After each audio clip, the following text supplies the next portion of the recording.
All right. Here we go, guys and gals. And boogity, boogity, boogity. Let's go racing, drivers. And we are back for Season 2, Episode 6 of the Loose Wheel Podcast. My name is Andrew Hazlett, alongside the one, the only Ethan Ignatovsky here. Hello. For this episode, we don't have anything to review, so let's just straight get into the news. You said that backwards. Wait, what? You said, let's straight get into the news. No, let's get straight into the news. Okay. That's staying in. And now, for the news. All right, so the first bit of news is the British Grand Prix is staying at Silverstone until 2034. Not surprising. I'm surprised that there's not like a lifetime contract that says until aliens invade the Earth, the British Grand Prix will be held at Silverstone. Things that are consistent. The sun rising, taxes, and the British Grand Prix at Silverstone. Well, I mean, yeah, in recent history. This makes, Ethan, I don't know if you know this, but all of the circuits for next year are confirmed, and I think for 2025 as well. Yeah, that's good. Some stability into the sport. Yeah, I'm of the opinion, and it's not the greatest or the most respected opinion, but I think the Silverstone Grand Prix, Ethan, should return to its old layout. Which one? From, I don't know, say, around, I think it was 1949. Okay. Right, give me a minute here. I'm trying to pull it up. But let's where see they what you're actually waffling use about. the runways. I think that the perfect layout is pretty good. If they're going to go back to an older layout, it's not going to be the 1949 layout. That was wrong. I think it might be 1948. Yes. There we go. Yeah, they're not doing that ever. That's what I would like to see. Mm-hmm. But I understand that's what you would like to see. But we aren't going to get what we want because that's... You're also the guy that wants a oval race at Monza. Hey, diversify the schedule. The second piece is that Jack Crawford, American junior Formula driver, previously of the Red Bull Academy, is joining the Aston Martin Young Drivers program. So he joins Felipe Drugovich as, I believe, the only two drivers in that program. So. That might be wrong. But good for Jack Crawford. You know, I mean, getting dropped from Red Bull, that's not fun. But maybe he left by his own volition. I don't actually know. I would assume he got dropped because it's Red Bull. Yeah. He joins a new program before the F2 season starts. Good move for him. Getting some investment into his future. Yeah, and there's probably going to be an opening at Aston Martin soon with Fernando Alonso getting older. And, I mean, I don't think that either of us really think that Lance Stroll is going anywhere, but the more seasons of Lance Stroll being mid, the more... and more likely the more likely it is that he leaves with the board of Aston Martin wanting to have two competitive drivers. Yeah, as you said, Ethan, I don't see it happening. No, I don't think this year, next many year. people see it happening. He's got... One day, maybe. Maybe the only way I can see him leaving within the next 2 years is if he defects to sports car racing and wants to race the Aston Martin Valkyrie that they're going to be doing in the WEC. I think he's going to, maybe do that. Maybe a little bit of professional tennis on the side. Big tennis guy, Lance Stroll. Mm-hmm. I don't know how good he is at tennis, but... Just like... I mean, from what I've heard, he's pretty good. Just like known golfer Steph Curry. Well, Steph Curry is very good at golf. Yeah, he is. Yeah.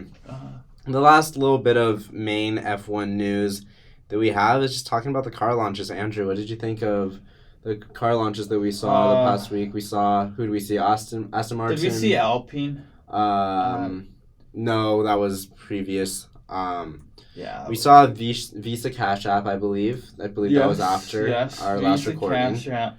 We saw Ferrari. We saw Aston. Mm-hmm. I think all three of those liveries were really nice. Yeah, I'm not sold on the Ferrari one yet. Really? Okay. It's a change. I was expecting to see more white. Yeah, we both expected to see white, but there's carbon, kind of like that. It's carbon where the white was supposed to be. There's a little bit of goldish yellow trim on it, which I didn't expect. I thought it might even be bronze. But yeah. That kind of surprised me. Mm-hmm. I don't know how to feel about that. It's different. I like the old font for the numbers better. You're a big font guy. Yeah, I am. It's solid.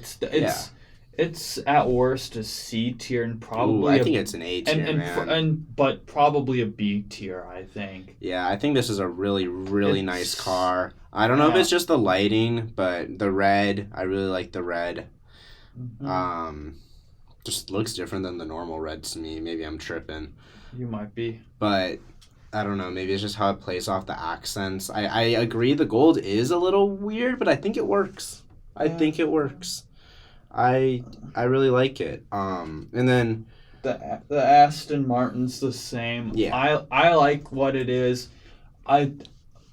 We'll see it hit. Well, this livery is a candidate for livery of the year already. It just I wouldn't go that far. I would say it's an A tier. I think it's a solid B.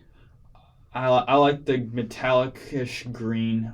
That's beautiful. I liked it better when it had the BWT pink instead of the that's a crazy green. take. I don't think it is, because it's just a small accent. I just think that the pink line just looked so out of place. I feel like it complements the green well. That's my thought. I like the yellow. I like the neon yellow type color, because that's just that is Aston Martin racing. Yeah, it is. You're definitely right about that. I just preferred it with a pink. I thought it complemented better, but still, regardless, a great scheme. Yeah, I like the car. It's basically the same as last year, and last year also looked great. I kind of like to see more variation year from year, but I also can respect teams sticking with their brand identity, sticking with what works. It's only been in the sport for a few years now, but it's got an iconic feel. Yeah, and I think we can move on to the... Well, we got to talk about Visa Cash App RB. Yeah, that's what I was going to say. And this does give me a lot of the Toro Rosso vibes. Yeah. I like it. I feel like... I think this might be my favorite. I think this might be an A. It depends. I think this is going to be an A. It just depends how maybe it hits... not an A+, but a higher depends A how on it hits Ferrari. the track. And that's all that matters. But I do think this... It's either going to be that or the Aston Martin, because I know... Well, I think we can all safely say Red Bull isn't going to be doing anything bold, or Mercedes for that matter either. There's a chance Mercedes could, but I doubt it. Well, because that's all we have left. Yeah, I think that we've seen the Ferrari, we've seen the Williams, we've seen the Sauber, we've seen the Racing Bulls, the Haas, Alpine, Aston Martin, McLaren. Yeah, just those two left. Yeah. So it'll be interesting to see those two, but I would imagine it's Control C, Control V of last year. Yeah, likely. We might see something different from Mercedes. I doubt it though. But we'll see. Maybe. Moving on to the one piece of IndyCar news and the last piece of news for the day. Not a very newsy week. Yeah, just slow news week. But we have David Malukas injures his hand in a mountain bike accident, leaving him in doubt for the opening St. Petersburg Grand Prix of Florida. Not St. Petersburg, Russia. Yeah, Thank you for the clarification, Andrew. You're welcome, Ethan. It's a shame if Malukas will have to race uncomfortably or miss races, because I think a lot of people, not just me, were looking forward to seeing him in this McLaren car, see what he could do, and missing the opening race right away is, I think, or be on damage control with your hand, could affect the whole entire season for him, and just a domino effect. So that's not how you want your career to start there, but I still think he'll be good, have a good year. I saw in that Zach Veach is the reserve driver, which surprised me because I haven't heard that name since like 2021, when he got kicked off of Andretti for being garbage. And yeah, I do think, I don't know if there's going to be any clash or not, but I think Callum Ilott would be who I would choose. For sure. If Jack Harvey doesn't get the Dale Coyne ride, I think you could choose him. Connor Daly would be a serviceable driver. Just there's plenty of options. Oliver Askew would be a good super sub pick. Yeah. I think that, I mean, it's just unfortunate, always with injuries. So hopefully he is able to make the race, but there are plenty of intriguing reserve or fill-in drivers available. Or as I like to call it, super subs. Super subs, yeah. Yeah. So, Andrew, we want to get into our next segment. Yeah, we're going to be previewing. It's time for the previews. And now for next week's race previews. The Daytona 500 opening weekend for NASCAR. Clash doesn't count because that's exhibition. But boom, confetti. Confetti.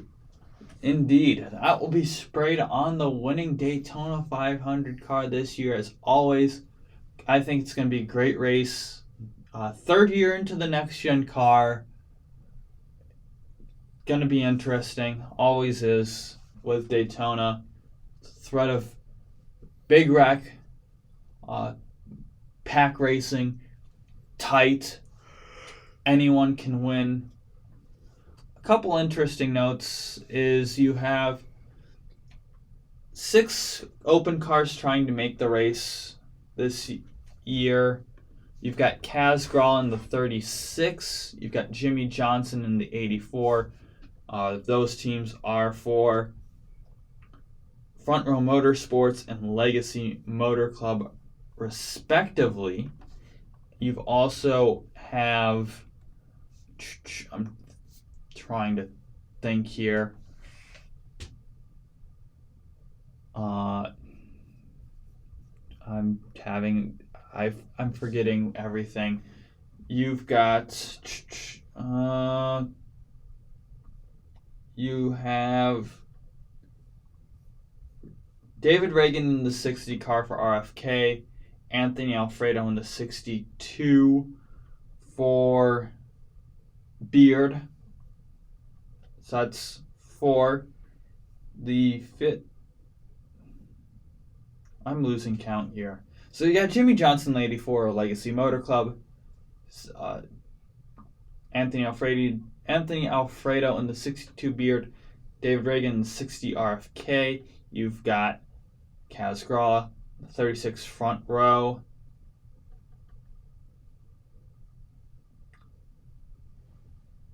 I know there's 42 cars, but I'm not seeing the other open car. I'm not. One of the other ones. And then you also have TBA in the NY Racing Team entry, which was a surprise to everybody because this team hadn't shown up since 2022, and they disappeared not without a trace, but just disappeared into oblivion for a little bit. And then they came back like they always seem to do, which is random. A lot of people were thinking, oh, Greg Biffle will be going with this team, but on his Instagram he said, yeah, they haven't paid me for the 2022 stint with them, so I will not be driving for them. So we don't know who's going to be driving that car. That's going to be interesting because practice does start soon. I think on-track action starts tomorrow, if I remember correctly. Yeah. On the other open entry is the 78 for BJ McLeod and Live Fast Motorsports. So you've got, how it works is you've got 2 cars lock in on speed from qualifying, but the top car from each duel will get in, and then they go off of speed, and the top 2 cars on speed get in. So we'll see how that goes, and you have to finish your duel to be counted in on speed. So that'll be interesting to watch. Part-time guys will be 15 will be Riley Herbst, 16 will be AJ Allmendinger. Ethan, of the 6 open entries of 44 TBA, 36 Gralla, 78 McLeod, 84 Johnson, 62 Alfredo, and 60 Reagan. Who are you 2 that are going to miss the 500? I'll go first. I think the 44 TBA for NY Racing, and just because they don't have a driver yet, and that scares me, and 78 BJ McLeod because they've been respectfully not good. You kind of stole my pick. I was going to say McLeod because before we started recording, you were telling me a little bit about him. The TBA because they don't have a driver yet. Yeah. So, yeah. Putting me on the spot there, I can't think of anyone different. Yeah, that's all right. Because great minds think alike, as they say. Yeah. But if we'll be wrong together, I guess. Yeah, so you got that to look forward to. You have the schedule for this weekend. You have got when this comes out at 8:15 p.m. you have single car qualifying, and then on 7 p.m. Eastern Thursday you've got the Duel 1, which will be followed by Duel 2. You've got practice on Friday for the Cup Series and Saturday as well, and then the big race, the Daytona 500, on Sunday. Other practices and qualifying efforts on Thursday. Trucks have practice, and then it goes on Friday. Goes qualifying for ARCA, who's got 50 entries going for 40 spots, so that'll be interesting to see. Qualifying for trucks, who have an overscheduled field, as well as the Xfinity Series practice. And then after that, you have Cup practice.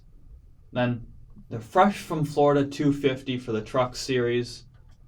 And then on Saturday, after Cup final practice, you have Xfinity qualifying, the ARCA race, and an Xfinity race. So that's your weekend schedule, so you can plan that. Yeah, shall we now, with all that being said, shall we get into the picks, Ethan? Let's do it. And now for next week's race picks. So, starting with let's go Cup. No, let's go with the points, because we need to refresh everyone how I'm letting you and the guest out to an early lead. so that I can have the comeback of the century. Yeah. Okay. Whatever you say. As Ethan said, he has a singular point so far this year in 5 attempts. I have 6. The guest has 7. So, to remind everyone how the picks work, if you aren't aware, 5 points go to if you pick the winning driver, 1 point goes to if you pick the driver that finishes ahead of the others. Yeah. So, for example, last week the guest picked Denny Hamlin, so they got the 5 picks because he won. If he finished second and our other 2 drivers didn't win, he would get a singular point. So, yeah. And this week, once again, he is not on the show, but we do have Morgan Tremmel picking the guest picks. Yeah. I know Morgan's listening to us. So, all right, we want to start with Cup. Is that what you said, Ethan? No, start with trucks. Start with trucks. Build up to the main event. Yeah. With that said, I will say with the picks, there's a chance the order could flip. But yeah. Starting off with Ethan will start off because he's last in points. Thank you. Wow. Thanks, Andrew. So, for the truck series, I'm going with Mr. Ben Rhodes. I believe he finished second at Daytona last year. Might have been the year before. But always a player. But yeah, like you said, always a player. Does well there. I think this is the year he finishes the job, takes first place. He's won here before. Ben Rhodes has, but I'm going with his Thor Sport Racing teammate, Ty Majeski. He's like you said, he's been a player ever on these super speedways ever since he joined Thor Sport. So I look for him to do well. The guest picked Corey Heim, who has a super speedway win at Atlanta a couple years back. So solid picks throughout. Yeah. Xfinity. Yeah, I have AJ Allmendinger, experienced driver in a category that has a lot of inexperienced drivers. Right. So you follow that logic, maybe he gets something done. Kaulig used to dominate the super speedways a couple of years ago when they had Dinger in the Xfinity series. Now that he's back, he might do something. But I don't know if this guy's the favorite. I would imagine he's the favorite because a lot of people on the internet call it the Austin Hill Invitational. And I'm taking him. Quite plain and simple. He's the best there is on super speedways. I think in any series, absolute dominant. The whole entire Xfinity field was working against him last year in Atlanta so that he didn't win. And they did a good job of that because they executed it well. But I think the Xfinity field's forgotten how good he is, and he's going to take advantage and win again. The guest picked Cole Custer, the defending champion. So, yeah. I don't know if he's ever had a super speedway win. He's been in Xfinity for quite a long time. Yeah. But yeah. Moving on to the Daytona 500. Who do you have, Mr. Ignatovsky? Well, Mr. Hazlett, I did a very deep research process in which I looked up the betting odds, and then I didn't pick the top. I looked down the list a little bit, and then I was like, yeah.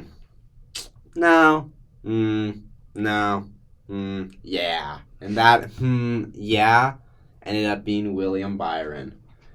He's good at driving fast, you know? That's my logic. What a thought. Yeah. Who would have thought, really? My pick, I'm taking Mr. Ross Chastain. This is a pure gut feeling, so I don't know how good it will end up. But I remind you all that he was running well last spring at Talladega. But I I think that's a good combination. He's aggressive. Got a new sponsor this year. So I think he's the melon man. He'll smash a melon. In the 500. The guest pick. Yeah, although it was a different guest last week, they picked Denny Hamlin, and they're picking the guest. Morgan is picking Denny Hamlin to win his 4th Daytona 500 this year. Not a bad pick. Not a bad pick at all. So yeah, this is when we'd normally end the episode, but we got something special for y'all today. And we teased this a little while ago. A couple episodes ago. Of what an emergency pod ago. Yeah. What we thought the F1 grid was going to look like in 2025. I had to think about that for a second. So we're going to go team by team in alphabetical order. Ethan, are you ready? Sure. I think that we should go, you say your 2 drivers for that team, I say my 2 drivers for that team. Yeah. We work our way down the list. At Alpine, Pierre Gasly will stay. And because no, that will not be my reason. But Okay. Carlos Sainz will come over and replace Esteban Ocon. Wow. I do think Esteban Ocon, who will leave the team after this year. Really? You'll see where I go with this later. The team Alpine will want the best option to them, and of all the players, I do think Carlos Sainz is the best option. Yeah. For them, race winner. So I think they would want the proven option, and I think he's the guy that they should go get. Yeah. I have Alpine sticking with their current driver lineup of Pierre Gasly and Esteban Ocon. My reasoning is simple. They were the closest drivers in the standings to each other, or closest teammates, I suppose. They might have just been the closest drivers. In the standings, they finished like 4 points apart from each other. They really didn't have any blow-ups last year when we were expecting those two to just try and kill each other at some point. It just didn't happen. They seem to have a good working relationship, or at the very least are able to put any personal differences that they either had in the past or currently have to the side. 2 French drivers at a French team. They have a good dynamic going over there. Really, sure, there were some issues, but no more than any other team will have with their teammates. And I think that neither driver is going to be in the play to take a jump to another team, which, helps me make this decision pretty easily. I'm excited to see where you put Esteban Ocon. I already know, but yeah, I'm excited to see your reasoning, I suppose. But yeah, for me, it's pretty simple. I think it's going to be Pierre and Esteban. Yeah. At Aston Martin, not much will change. You'll see Stroll back as long as for the near future, I think he's going to be staying there. Not a lot of pressure on him to perform, relatively speaking. I think Fernando Alonso will stay for the 2025 season. He might leave in the next off season, 2026, but I just see him sticking with the team. They've done well so far, and I expect them to continue with that relationship. Okay, so for me, I also have Lance Stroll. Like you said, Lance isn't really going anywhere anytime soon, at least. There are talks that the board is getting tired with Lance Stroll and they might force him out eventually. But I don't think that happens in 2025. I think that his seat is fairly safe there for now. However, I do not have Fernando Alonso sticking with Aston. Aston, they've come out of the gate with good cars, but they're probably, like, when you talk about all the teams in order of how you think they're gonna do, they're either fifth or worse in probably everyone's mind. So I don't think that Fernando Alonso is gonna like that.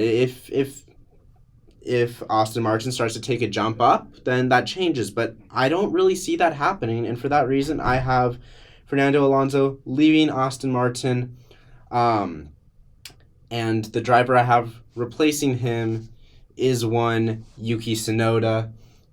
I think that Yuki is going to step away from Red Bull, because I don't think that he has a future in Red Bull, really. I think that he will prove himself this upcoming season, though. I think Aston Martin's going to buy into that. There's also the Honda connection. I could see this happening, but I could also see this, like, not even close to happening. Yeah, like I said earlier, I do think Alonso's going to stay this year, but I think he's going to leave for between 25 and 26. And I do think the driver that will replace him will be Yuki. I like the Honda connection. They always like having a Japanese driver with them in their program. So yeah, I do see what you're saying there. Moving on to Ferrari, Leclerc, and Hamilton have contracts. I don't see either of them leaving to go anywhere else. No, that is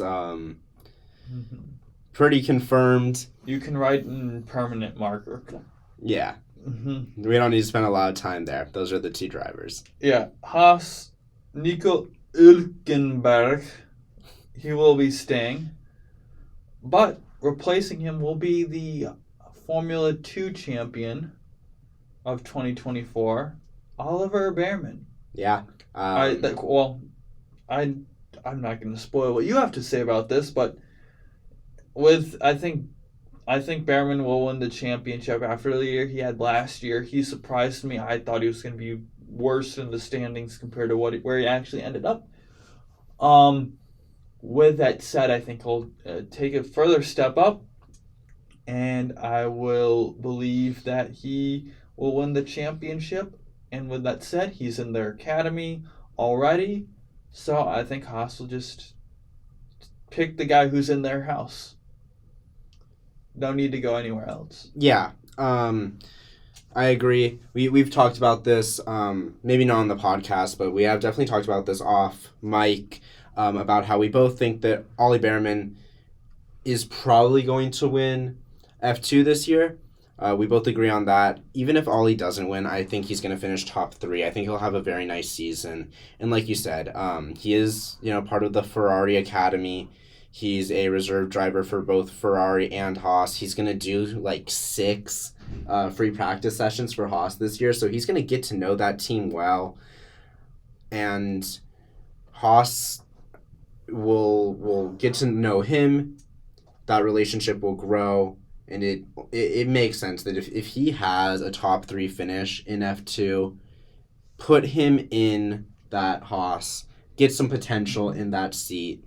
This does mean that Kevin Magnussen is out of that seat. And spoiler alert, I do not have him going anywhere else. So Kevin Magnussen, once again, out of Formula 1 for me. Yeah, he'll probably be doing some sports car racing somewhere. For sure.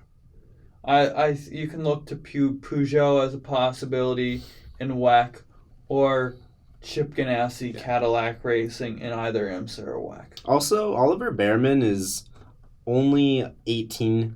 He turns 19 in May. Young, talented driver. Younger than me. Yeah, younger than me. Which is a little weird. Yeah, definitely. But moving on to McLaren, another team you can write it down in pen.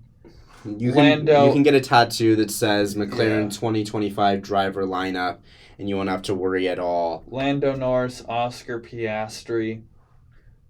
Only thing that really would change this is I don't know.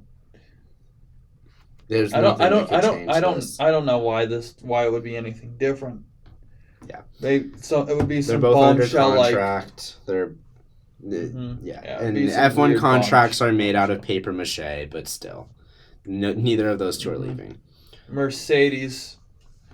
George Russell will continue with that team. He's one of the 7 drivers that have contracts in 2025 as of this recording.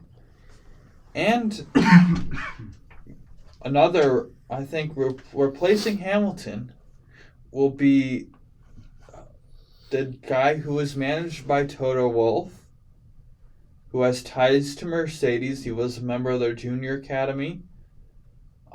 He still has a good relationship with Toto. Esteban Ocon is going back to Mercedes. He was rumored to go there when Bottas left, or was kicked out rather. And I think he's the favorite. I saw a meme on Instagram where they had 5 drivers, and then they had an odd man out of, oh, this guy's not going to get it, and it was Ocon. And I was very surprised that they had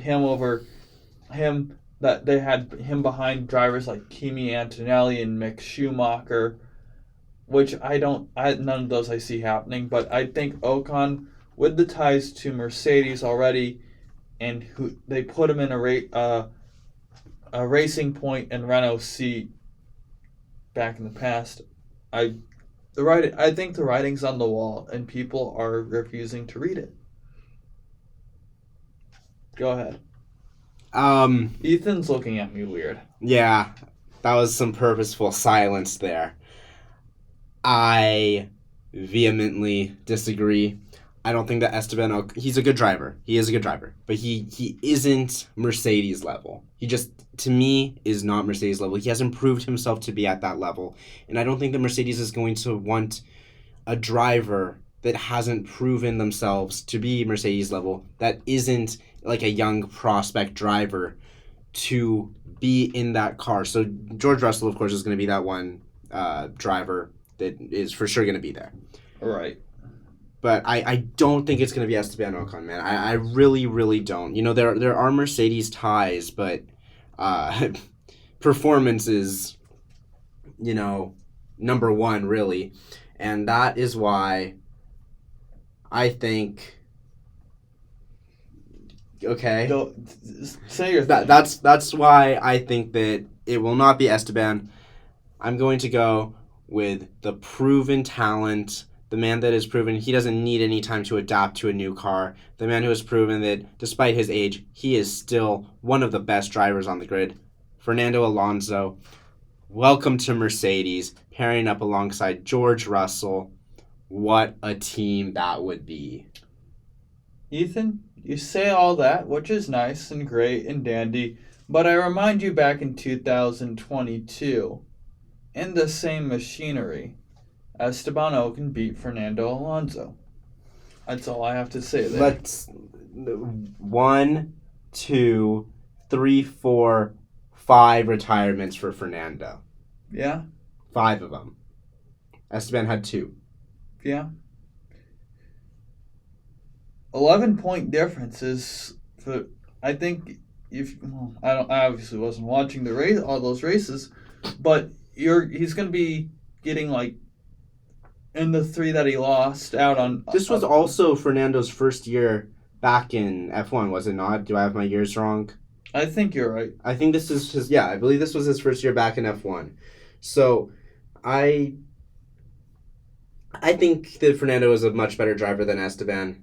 For you to even question that is, in my opinion, blasphemous. And I hope all the Fernando Alonso fans give you hell on Twitter. They won't, but because we don't have many listeners. Yes. But if we did, Andrew, if we did.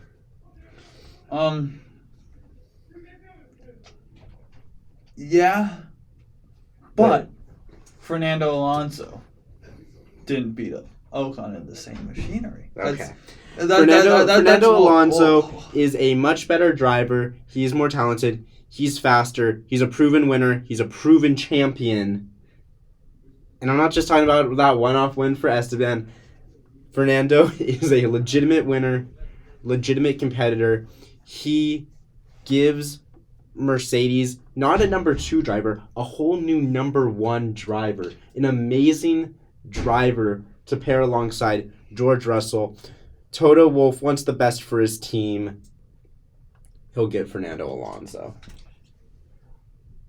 That is a possibility, yes, but and Fernando would leave to Mercedes as well because of the instability or I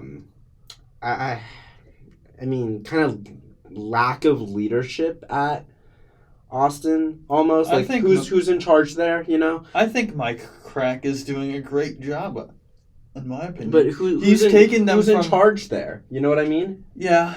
With Mercedes, you have clarity. You have more stability, I would say, because Aston is also going to a new engine. A Honda engine. And, well, that's in 2026, yeah. though. And although I don't think that Fernando is the type of guy to say, oh, I drove a Honda GP2 engine in the past, I think that this Honda engine will be terrible. I do think it makes a decision to leave a lot easier for Fernando, right. Even when going up against Esteban, just from that perspective only. I feel that Esteban he would, of course, take the Mercedes seat. But, you know, I mean, maybe he wouldn't actually because French driver, French team, probably wants to win in that team. He would have to be a little delusional to think that Alpine could jump ahead of Mercedes. But, you know, I don't know. I'm just waffling at this point. But yeah, it is Fernando Alonso who's better. So it will be Fernando Alonso who gets the seat. If it comes down to those two. It might not even come down to those two. If Alex Albon decides to leave Williams or whatever the contract situation is going on there, I mean, if Mercedes offers him a contract instead of Alonso, it could be Albon, but I don't see why Mercedes wouldn't offer Alonso a contract, and I just explained why I think Alonso will take it. So, yeah, I think it's going to be Fernando Alonso all day. Yeah, I think you'd also have to throw in Sainz as an option. Or Perez, maybe. But I don't think Perez. I doubt Perez, but yeah. We'll see. I think we can both agree on this. It's an interesting topic of conversation to see what will happen there. Yeah. And so we'll move on to Visa Cash App RB, where Yuki Tsunoda will return, and the driver alongside will be Liam Lawson. Yeah, Lawson promised a seat. Who was reportedly promised a seat, and I think that's the seat he'll get. It'll be a nice one. Yeah, I also have Lawson because he was promised it. He deserves it. But I do have Yuki Tsunoda leaving to a different team. So that means there's an opening, and I believe that it will be a Yumu Iwasa. This is... I mean, it's a little out there. It really depends how he does in Super Formula. But assuming he does well, which I think he will, I think that Red Bull will bring him in to fill the void of Yuki leaving, and I believe that Daniel Ricciardo will leave too. Dun, dun, dun. I did think a long time ago... In a galaxy far, far away.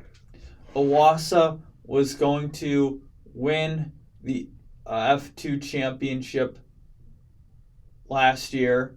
Possibly win. I wouldn't say I'd never thought that. But possibly win the F2 championship and take the step into what was then AlphaTauri seat this year, replacing Tsunoda. None of that obviously happened. And I think his time has come, and it might just have gone.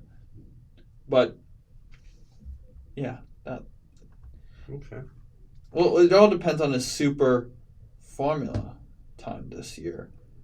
But moving on to the sister team there, Red Bull, Verstappen will return and alongside, because Helmut Marko likes to play musical chairs, Daniel Ricciardo will be in the second Red Bull seat.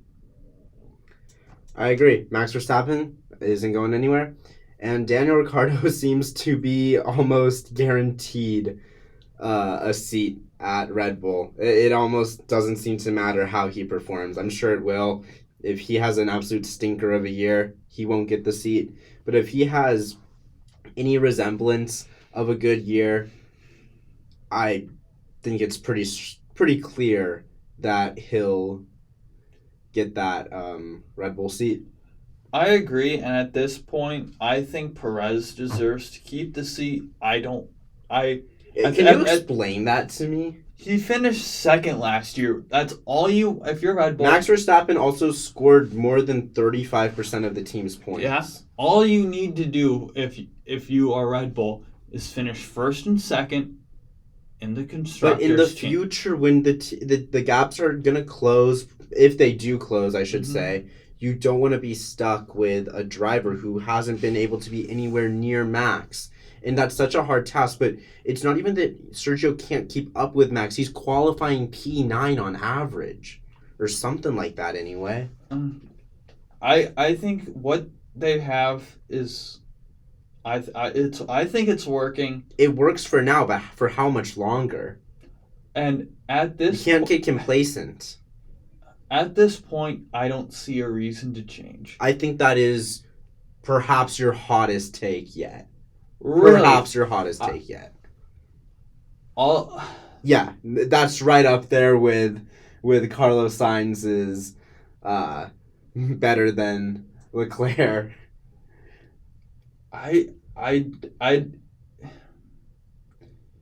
Or more potential than Leclerc. Even the past, Checo's finished fourth and third. Mm-hmm. That's still exactly what you want. You're still finishing P1 in constructors. I think that that's all you need. I think that isn't going to be enough in the future, though. I think that Red Bull is worried that won't be enough in the future, and so you go for a driver that isn't Sergio Perez. Now, I'm not convinced Daniel Ricciardo is that answer. I'm really not.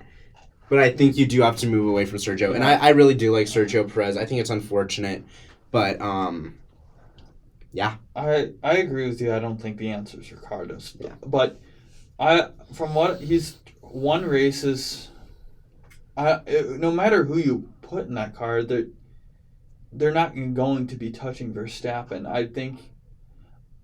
I feel if you go off of Perez, I think the chances of being worse than Perez is higher than the chance of being better. And you might be able to be better, but I don't think you're going to find anything in a step in the right direction with Lawson, Tsunoda, or Ricciardo. Or even Albon. I don't think Red Bull wants to go anywhere else of that seat. I don't see them bringing in a Sainz or someone else. And with that being said, of those options that I mentioned of Lawson, Tsunoda, Ricciardo, and Albon, I like Perez the best. No. No. I the closest driver, or in my opinion, the closest driver besides, Daniel early on to Max, ever since Daniel left Red Bull, the closest driver to Max was Alex Albon in that first half season. Mm-hmm. Alex got his confidence absolutely destroyed, and he wasn't the same driver. But for a moment there, he was the closest to Max. He wasn't beating Max. He wasn't coming particularly close. But he was the closest, and he has proven himself now to be a driver. He has more confidence now. I think the right move is Albon, but I'm not sure if Albon wants to subject himself to that environment again. I think that it is going to be Daniel Ricciardo, as I'm saying once again. Yeah. And I think that Sergio Perez is absolutely not the answer. With that being said, I think we should move on to Sauber. I think Sauber's going to bring in an all-new lineup, which could spell disaster. They're not a train wreck right now, but they're just stale. Like, they're stale bread. Mm-hmm. But a new lineup could be a step up or a train wreck. Yeah. That's why I don't like doing that. They've done that. This would be their second time doing that. And it would be, I think the duo that they would bring in is rookie Teo Porcher, as everyone else is saying, it seems like, and Sergio Perez, because he's still, at worst, a serviceable driver. And at best, I think he's a top 7 driver, in my opinion. He might even be higher than that, but I can definitely say he's a top 7 driver. What are your thoughts, Ethan? Who do you have for Wait, sure? I'm sorry. Who's a top 7 driver? Sergio Perez. Sergio Perez, top 7 driver. Yes. I don't know, man. At one point, I would have agreed with that statement. I don't know if it's just because of Red Bull, but I don't think I can do that anymore. I mean, you got Max. Yes. You got Charles. You got Carlos. Yep. I think both of those two are better than Sergio. Yeah. You have Lewis. Yes. You've got Russell. And You have then Russell. You have Alonso. Lando. You have Alonso. You don't think Lando is better than Sergio Perez? That's crazy. You have for me, you have Lando. You have Alonso. You have Oscar Piastri. I definitely win Piastri. Really? Piastri, that guy.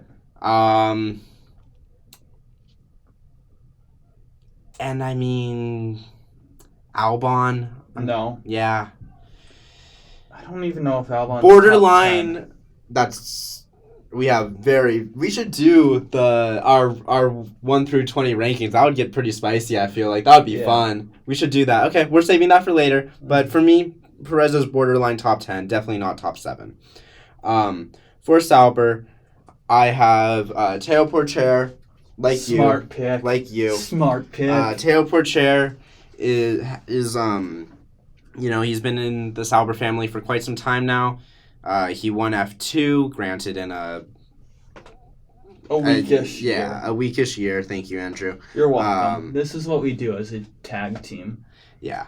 In a weak year, he won F2. He's going to be, kind of sitting, he's not going to be an F1 this year, but that won't last for long. I mean, he's got talent, and they're buying into him. So, Teo will definitely be in Sauber, and I think the Carlos Sainz will be joining into that team. There have been rumors of Carlos joining joining Audi, who will take over Sauber, ever since Audi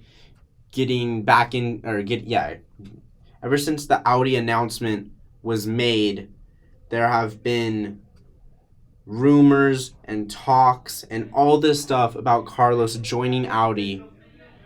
And where there's smoke, there's fire. Teo brings the youth and the potential, but Carlos brings the experience and leadership.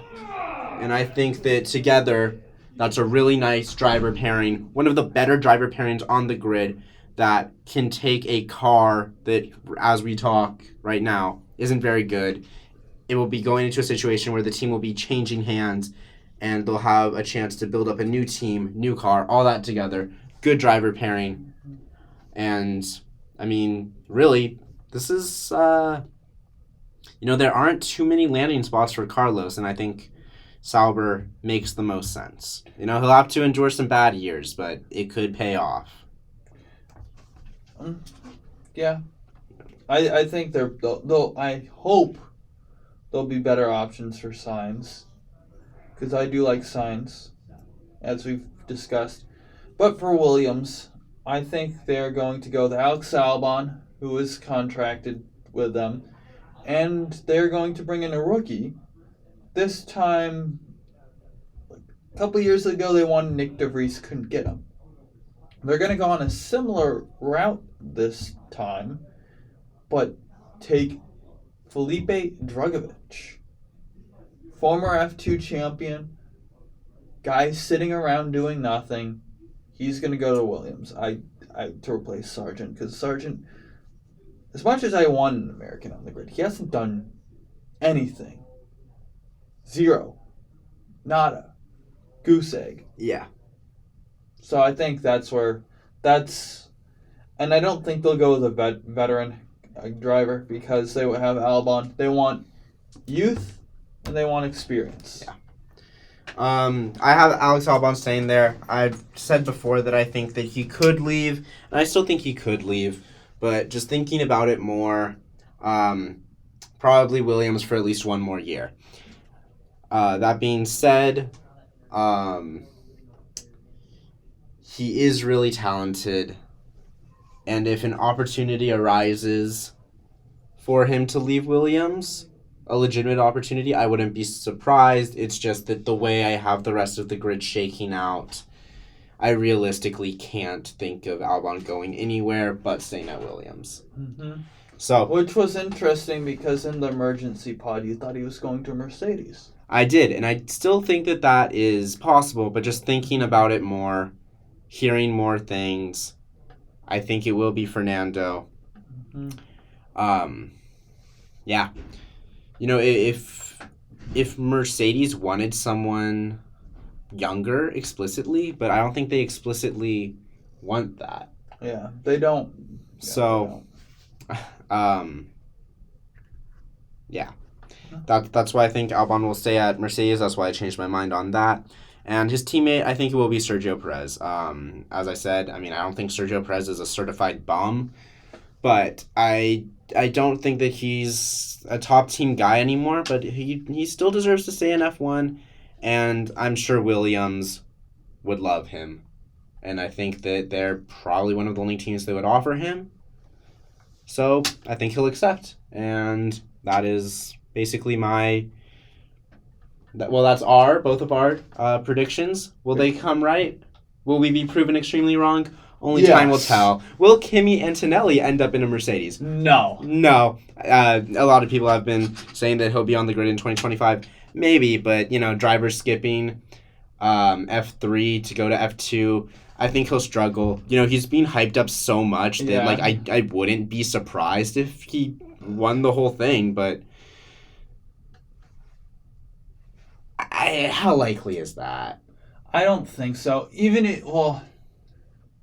If he does get moved up, it's going to be Williams. That's how Toto Wolff raises his young drivers. Look at Russell, look at Bottas. So, yeah, that's what's going to happen. But at the end of the day, that's our predictions. Let us know if you agree, if you disagree. Until next time, goodbye. Boom. Confetti. To me, it looked like he actually lost the wheel. The wheel for Ross Chastain is still and perfect. Wheel on the track. Did you leave the wheel loose? You picked the fine time to leave me loose, wheel.